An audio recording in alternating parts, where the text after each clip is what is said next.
What's up, everybody? Welcome to this episode of MITSU-CHAN'S Upgrades. Today we're doing a front strut bar.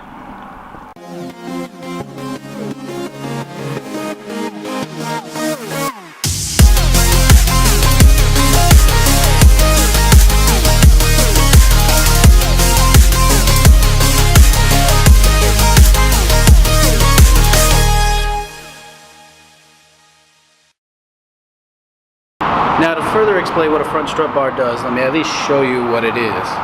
This here is our strut bar. I got this from a friend of mine named David. He's actually unfortunately getting out of the Lancer game, so he has a lot of cool spare parts, but it's sad to see such a legend and a resource disappear, I will be honest. But all that said, we got this cool Tanabe bar for the front.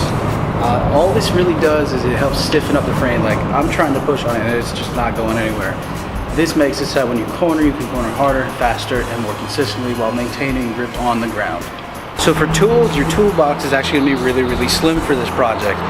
Most strut bars already come pre-assembled, and that's not an issue. If it's not, then obviously consult your manual and find out what size knot is on there, and make sure you get yourself one of these flat spanners. If it is already preset like mine is, this is going to be a very easy project, because in my car, if you have stock struts, all you need is a 14mm socket wrench or a 9/16. I know these are two different sizes, metric and imperial, but for some reason they both fit and are roughly the same size, so why not? Give it a shot. This mod is really easy. All you have to do is undo these bolts, put on the piece, and then screw them back in. It's really not hard.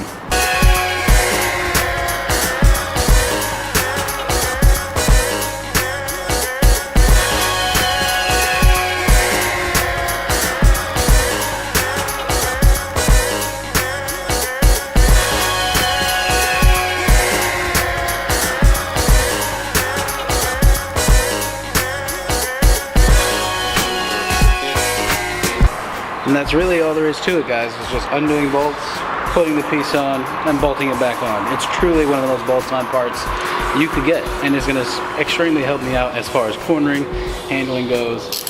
I'm going to get the other side done, and then we'll take it for a test drive.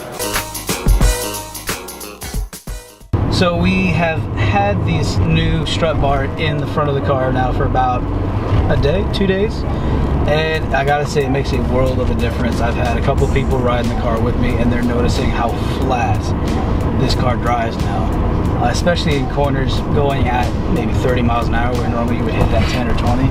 We're able to take them pretty much level, and it is a trip to feel. Like, here we go. Great example. That was a probably 30-mile-an-hour turn, and you're supposed to go about 25 through there. So, you know, it's not a huge upgrade, but it definitely makes a difference when you want it to make a difference and when it counts. This Tanabe bar is definitely working overtime for sure, especially right now because we're on one of those really curvy roads. Shreve Mill, let's go.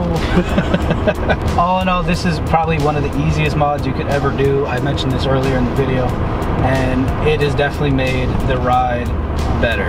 It has made it more agile, more precise. Even some of the wiggling that was happening is now gone because the strut bar is kind of pushing on the struts to make them stay straight, to basically force the tires and the brakes and the wheels and everything to do what they're supposed to at a more precise rate. It's really nice. Definitely would recommend getting one of these and installing them on your cars, whether you have a Lancer or not. It's just an easy modification. I recommend it to anybody. They're not expensive. You can get them for $50 or so online. There's others that are really strong that go for like $200. Do your homework, find out which one you feel like would best benefit your type of driving, and go from there. Anyways, thanks for watching, guys.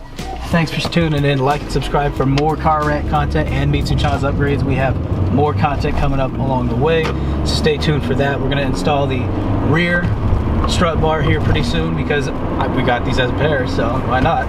And as always, thanks for watching. God bless you guys, and we will catch you on another episode. Peace.